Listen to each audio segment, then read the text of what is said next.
Hello everyone, स्वागत है आपका मेरे YouTube channel physics solution point पर। आज का टॉपिक है हमारा संपर्क में रखे दो पतले लेंसों की संयुक्त फोकस दूरी का सूत्र ज्ञात करना। इसमें आप केस फर्स्ट कंसिडर कर लेंगे। मान लेंगे जब दोनों लेंस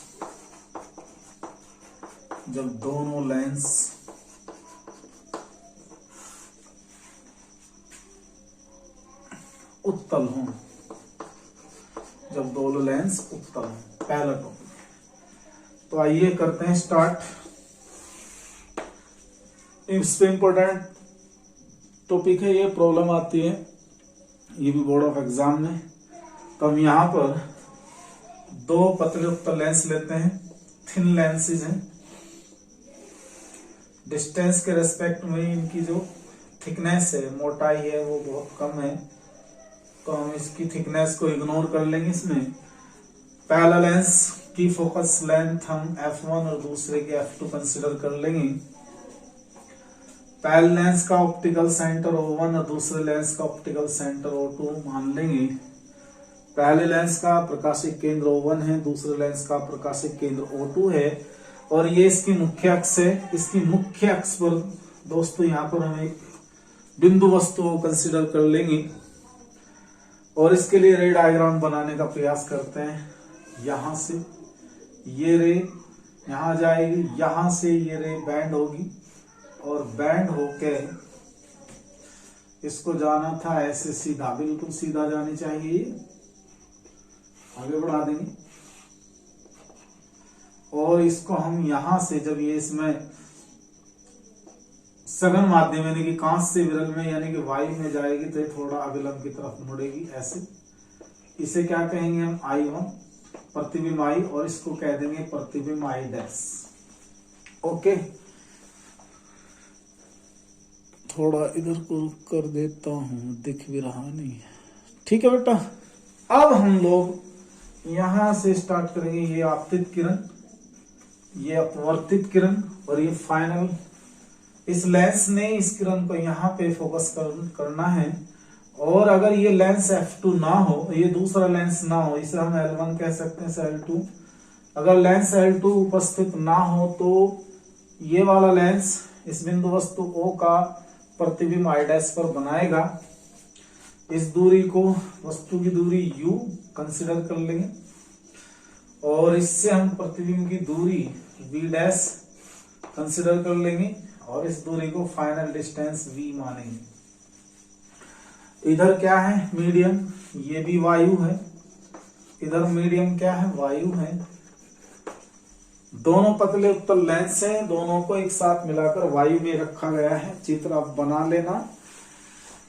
और यहाँ पर फिर से बताना चाहेंगे, दोनों लेंसों की जो मोटाई है, थिकनेस है, वो इतनी कम है कि दूरी के रेस्पेक्ट में इनकी मोटाई को हम क्या कर सकते हैं? इग्नोर कर सकते हैं, नेग्लिजिबल मान सकते हैं, उपेक्षा कर सकते हैं।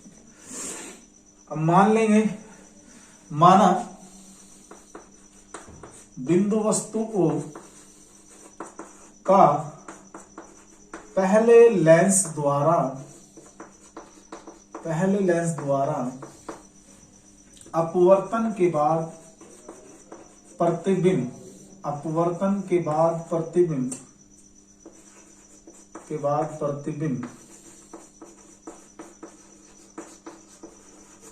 I डैश पर बन रहा है, प्रतिबिंब I डैश पर बन रहा है, तब पहले लेंस L1 के लिए फॉर्मूला लिखेंगे 1/f1, it should be equal to 1/v dash minus 1/v। Lens फार्मूले से 1/v प्रतिबिंब की दूरी माइनस 1/u वस्तु की दूरी। समीकरण नंबर 1। ये इस प्रतिबिंब को लेंस L2 की अनुपस्थिति में बनाएगा, परंतु अगर दूसरा लेंस इसके साथ रखा हुआ है, परंतु प्रतिबिंब I डैश लेंस L2 के लिए यानी कि दूसरे लेंस के लिए आभासी वस्तु का कार्य कर रहा है, वस्तु का कार्य कर रहा है, कार्य कर रहा है। अब हमें यहां देखना, जब प्रतिबिंब I डैश दूसरे लेंस के लिए आभासी वस्तु का कार्य कर रहा है तो दूसरे लेंस के लिए वस्तु की दूरी V डैश और दूसरे लेंस के लिए प्रतिबिंब I की दूरी क्या होगी, V होगी। इस सिचुएशन में फार्मूला लगा देंगे इस लेंस के लिए 1/f2 equal to 1/v minus का 1/v डैश। समीकरण नंबर 2, दो समीकरण आ गए, पहली समीकरण और दूसरी। अब हमें क्या करना है, अब हम इन दोनों समीकरणों को क्या करते हैं, जोड़ लेते हैं। दोनों समीकरणों को जोड़ लेते हैं, दोनों समीकरणों को जोड़ लेते हैं। जोड़िए, जब दोनों समीकरणों को जोड़ेंगे, दिख रहा है ना, दोनों समीकरणों को जोड़ने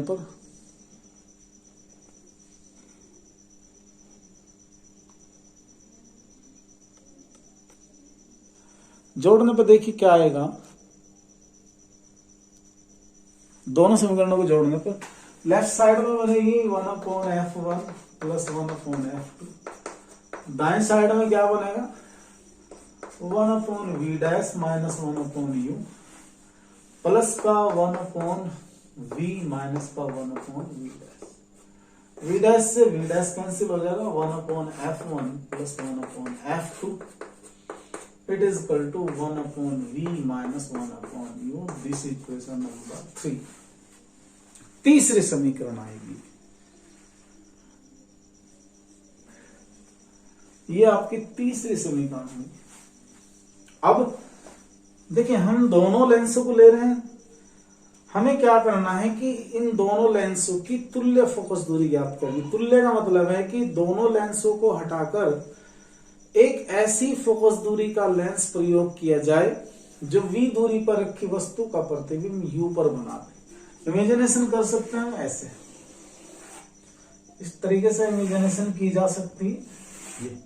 अगर इसकी फोकस दूरी क्या हो, f हो, तो हम इसे बता देंगे यदि दोनों लेंसों के स्थान पर फोकस दूरी f का एक ऐसा लेंस प्रयोग किया जाए, फोकस दूरी f का एक ऐसा लेंस प्रयोग किया जाए जो u दूरी पर स्थित वस्तु का प्रतिबिंब I दूरी पर बना दे, तो इस लेंस के लिए, संयुक्त लेंस के लिए क्या आएगा, अब लिखेंगे संयुक्त लेंस के लिए,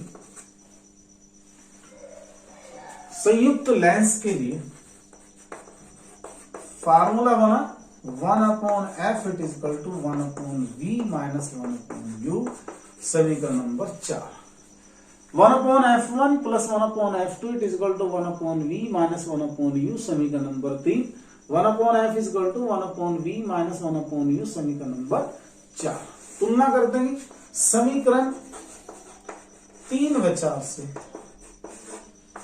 हम तुलना करेंगे तो हमारा फार्मूला बनेगा 1/f it is equal to 1/f1 plus 1/f2। ये संपर्क में रखे हुए दो पतले उत्तल लेंसों की संयुक्त फोकस दूरी का सूत्र बना। आप इसको नोट कर लें, समझ लें। फिर दूसरा केस लेंगे जब एक लेंस उत्तल और दूसरा अवतल हो। तीसरा केस लेंगे जब दोनों लेंस अवतल हो, तो वो स्थिति हम समझेंगे। स्क्रीनशॉट ले लीजिएगा। केस सेकंड की बात करते हैं। इनमें से यदि एक लेंस उत्तल हो और एक लेंस क्या हो, अवतल हो, तो इस दशा में स्टार्ट करेंगे। इस दशा में सूत्र है हमारा 1/f is equal to 1/f1 plus 1/f2 में f2 को चिन्ह सहित रखने पर, क्योंकि अवतल लेंस की फोकस दूरी माइनस में होती है, तो इसलिए you may write here 1/f it is equal to 1/f1 minus 1/f2। 1/f it is equal to LCM f1 f2 लेंगे, f2 माइनस f1 आ जाएगा। It is implies that f it is equal to क्या होगा, f1 F2 upon F2 minus F1, ये संयुक्त lens की focus दूरी का फार्मूला हुआ। F is equal to F1 F2 upon F2 minus F1।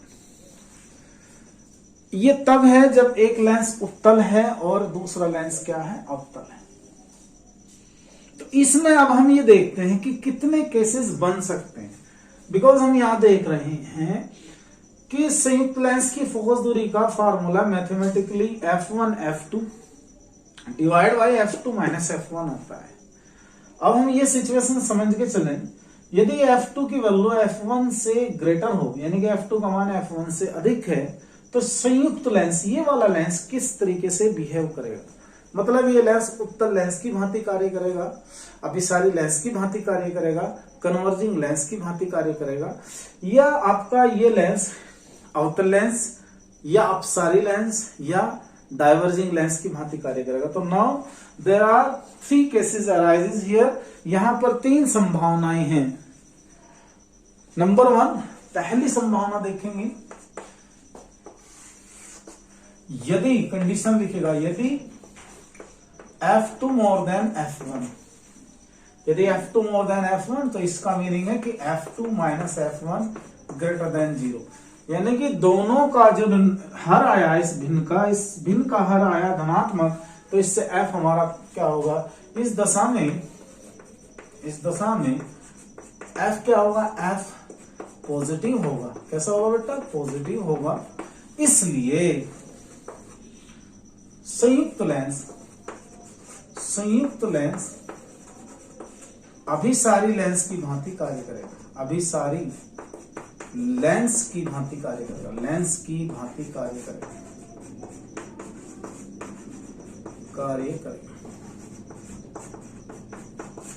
पहली स्थिति ये क्लियर कर लेंगे। दूसरी स्थिति ये है, यदि F1 जो है F2 हो, तो यहां से F हमारा बनने वाला है F1 F2 डिवाइड बाई ये आ जाएगा 0 से क्या बनेगा, इन्फिनिटी। इसका मतलब क्या हुआ, संयुक्त लेंस एक पारदर्शी प्लेट की भांति कार्य करेगा, प्लेट की भांति कार्य करेगा।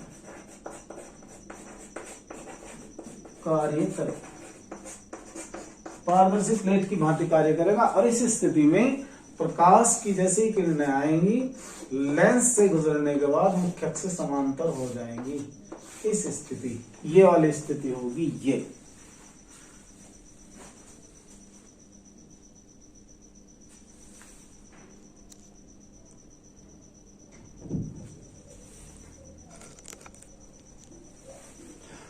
थर्ड केस लेते हैं इसका,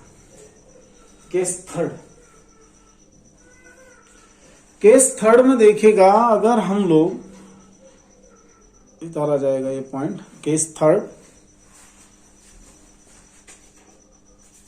जब F2 लेस देन F1 है, मतलब F2 माइनस F1 0 से छोटा हो, तो इस दशा में तो F जो है हमारा क्या होगा, लेस देन 0, अर्थात F नेगेटिव होगा, अर्थात संयुक्त लेंस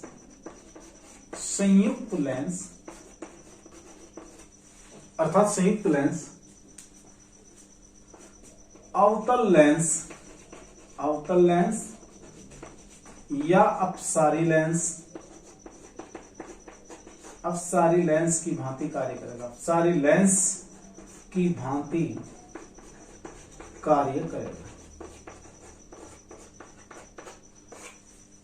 ये स्थिति होगी, वो प्रकाश किरणें ऐसे आएंगी और ये जो है ना ऐसे इस किरणों को फैलाने का काम करेगा। ये स्थिति आ जाती है। तो बेटा ये तीनों हमने इसके जो मतलब पॉसिबिलिटी बन सकती थी इस फार्मूले के आधार पर, तो उन पॉसिबिलिटी के बेस पर आपका जो संयुक्त लेंस है वो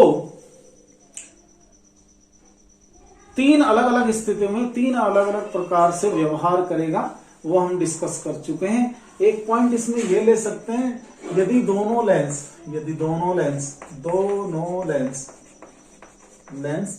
d दूरी पर हों, यदि दोनों लेंस स्मॉल d दूरी पर हों, तो संयुक्त लेंस की फोकस दूरी क्या होगी? इस स्थिति में 1/f it is equal to 1/f1 plus 1/f2 minus का d/f1f। तब हमारा फार्मूला ये होगा 1/f is equal to 1/f1 plus 1/f2 minus d/f1f2। तो ये फार्मूला आप याद रखिए, यूपी बोर्ड के सिलेबस में ये फार्मूला आपका नहीं है।